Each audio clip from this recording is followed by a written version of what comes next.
Carpentry students from Norfolk Technical Center traveled over to the Southside STEM Academy at Compostela to build garden boxes for first graders at the school. After the NTC students carefully unloaded all the materials off their bus, the first graders came outside and helped them assemble the planters. Although these boxes are meant to help these young students learn more about gardening, both groups of students enjoyed working together to complete this part of the project. They're going to be making gardens, so we decided to build garden beds to put their flowers in. And I feel like it's an amazing project because one is for the kids and two, they're having a blast. They did really great. Their attention spans were great. They had fun. They asked a lot of questions about tools, specific projects we've been doing. So yeah, it's been pretty good. We're just trying to help them learn their tools so if they want to come to do carpentry, when they get to be the age and the grade to do it, they'll have a little jump start on it. It feels good because then you will be able to ride by and be like, wow, I helped them do that, and if it's going to make you feel good. It's a great experience for our students because they get to see students who look just like them and be able to work with them at the same time. They showed them how to build. They showed them how to use tools that we do use in our everyday society. They did a fabulous job working with our first grade students, and I thank them for coming over to our school today.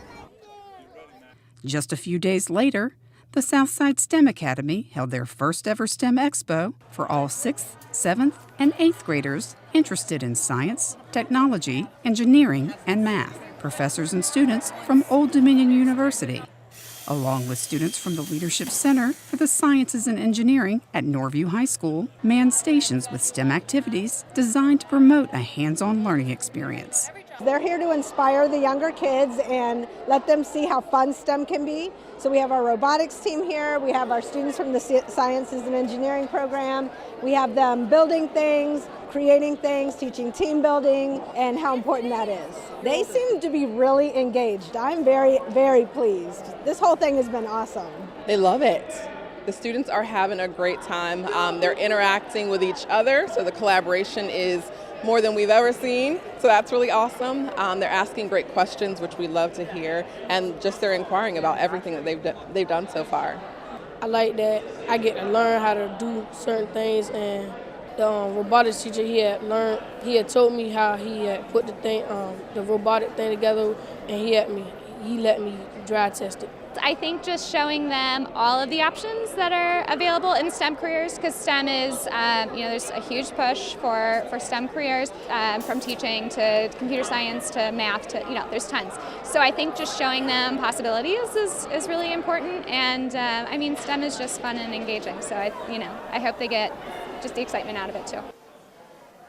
Middle school students from around Hampton Roads traveled to Nauticus to compete in the 13th annual Ship Repair Virtual Lego Competition. The event, which is sponsored by the Virginia Ship Repair Association, featured 15 teams this year, and 7 of them were from Norfolk Public Schools. Students utilized Lego 3D software to come up with a ship repair solution and presented their findings to a group of judges. The competition is designed to teach students how to problem solve as a team and make them aware of possible careers after graduation. So this event is an opportunity for us to reach out to the communities to get children involved in the maritime industry. What we're looking for is to give them exposure and understanding of career pathways. Targeting students at this level gives them an opportunity as they're starting to think about their future careers, that there are opportunities for them in the trades. And so they'll come in, they'll create a problem or figure out a problem for the industry and create a solution for that. I got a lot of public speaking skills out of this competition. I've learned how to interest my audience and be funny, but also be serious at the same time. I've also learned how to manage a team because it's very difficult. You have to face a lot of challenges like differing opinions, time management, stuff like that. This competition is one of the highlights for my students each year. We have an engineer from Technico that comes over after school, and he helps us all through a process through the research, the design of the invention, and then multiple times practicing it. And then we get to come here, and the kids love the actual opportunity to present in front of real engineers and toured the museum. The Lego competition benefits our students by allowing them an opportunity to see what types of careers are available here in our area. So all of our students are very enthusiastic and interested in learning about what kinds of careers are in our area, and this will hopefully transfer them the opportunity to continue and be involved in the high school program. Students in grades 4 and 5, along with middle schoolers, showed off their reading comprehension skills during the Battle of the Books. This year's middle school competition took place at the Academy for Discovery at Lakewood and featured teams from all 8 middle schools.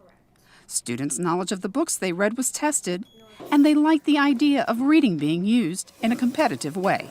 We've had lots of excitement and competition. The children have been reading and enjoying the books, and they're ready to compete on what they've read. And these events support the Norfolk Public Schools literacy initiatives, 14.2, the theory of action. So this is a fun way to encourage middle school students to read, and that's what we want to do with good literature. It's good to use reading as a source of competition because you're being competitive and also getting smarter. It's important for middle schoolers to read, and this incentivizes reading.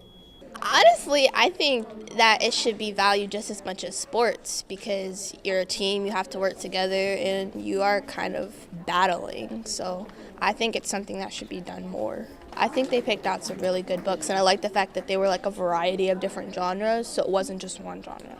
A few days later, 4th and 5th grade students competed in their own Battle of the Books at Little Creek Elementary to see who would make the final round in each grade.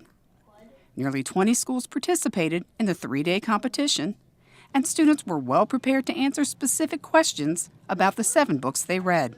They really dig into the minor details of the story. They know all the nuances of the characters. It's really fascinating to see them work that out. I think it prepares them for what's coming up in their future education in college and high school. We know we have a competitive world out there, and I think it gives them that grit that they need to be able to excel in our world and our future.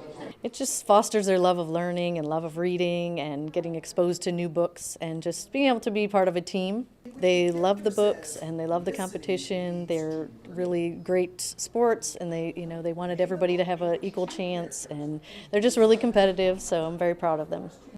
The middle school and the 4th and 5th grade Battle of the Books finals will be aired on WNPS-TV 47 and will be available on the NPS website.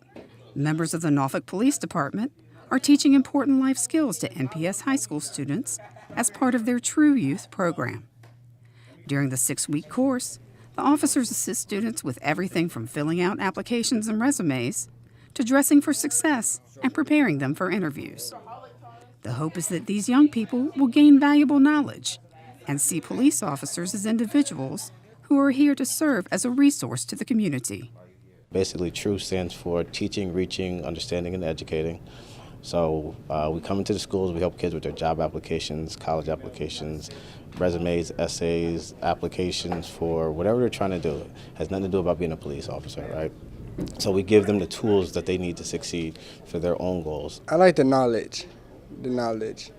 I like learning about resumes, and I like the tie-ties, and I like this whole program. It's actually a good thing. I like a lot of stuff, but this is the #1 program I stay back for. It's a very friendly atmosphere, and everyone can mess up, and everything, they always critique on everybody, and it's a very calm atmosphere for us to learn in, and I think that is actually really good for us because at the end of the day, these are things that we're taking outside of school into our real life. Norfolk Public Schools held its 2nd annual Champions Together event in late March at Norview High School. Students with and without disabilities from each of the 5 high schools competed against each other in a variety of track and field events, including races, long jump, and shot put. Champions Together partners the district with Special Olympics and their Choose to Include program, which helps build school and community acceptance and inclusion through sports.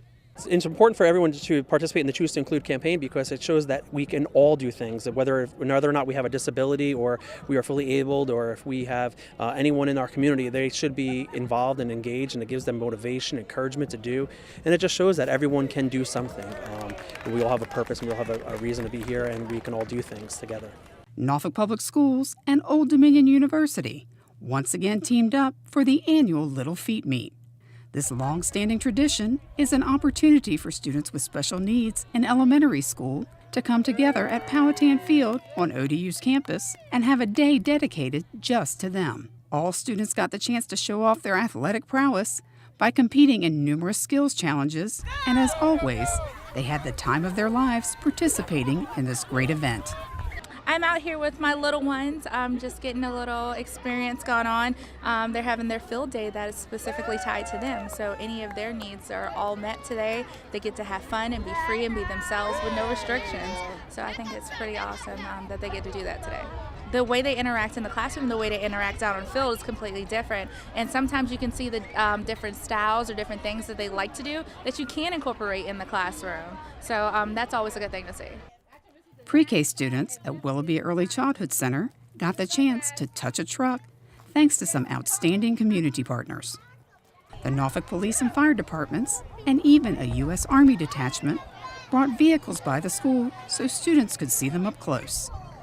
Bringing these public servants and students together may even offer some insight into future career choices for these impressionable youngsters. Geico partnered with the United Way to provide books and care packages to students at Lindenwood Elementary. Every student in the school received a care package and got to choose 2 books of their own to keep. Geico also donated 800 additional books to the school. Seeing students happy about the books and reading made this a rewarding experience for everyone involved. The kids are really enthusiastic. One child asked me, "These are my books? I get to keep it forever?" Yes, it's your book. So they are really enthusiastic about the books. They're excited about the care kits, but they're also excited about the message. Though each book has a message from someone at Geico about loving to read and just encouraging children to excel and to always do their best. Well, Geico cares, shares, and gives back in the community all the time. It's a part of our corporate culture. We encourage our associates from the time that they start at Geico and Geico 101 throughout their career to give back, because it's important that because our associates live and work in the communities where we are, it's important for us to give back. In an effort to engage and connect English learning families with resources and opportunities, a free event was held at Tanners Creek Elementary. Today we have the Latino Resource Fair for our students and families for Norfolk Public Schools. It's an opportunity for our families to tap into resources in the community that they may not be aware of due to language barriers. So everyone that's here that represents the community have brought someone with them who is going to help them in terms of bridging the language gap. So we're here to provide that transition opportunity and also to bridge the gap for our families. Roundtable discussions, workshops, food, and dancing were part of the agenda for this first ever event. The people here feel so grateful. The parents that came in have thanked me deeply, indicating that they didn't know where to turn to, but coming here to the school, a place that they're familiar with, allowed them the opportunity to see different agencies and to speak in their native language, requesting for support. So for them, it made a whole lot of sense as to why is it that having the resources here in one location in the community where they're comfortable with is the place to be. For more news stories and other information about Norfolk Public Schools, watch NPS Now on WNPS-TV 47 or the NPS website.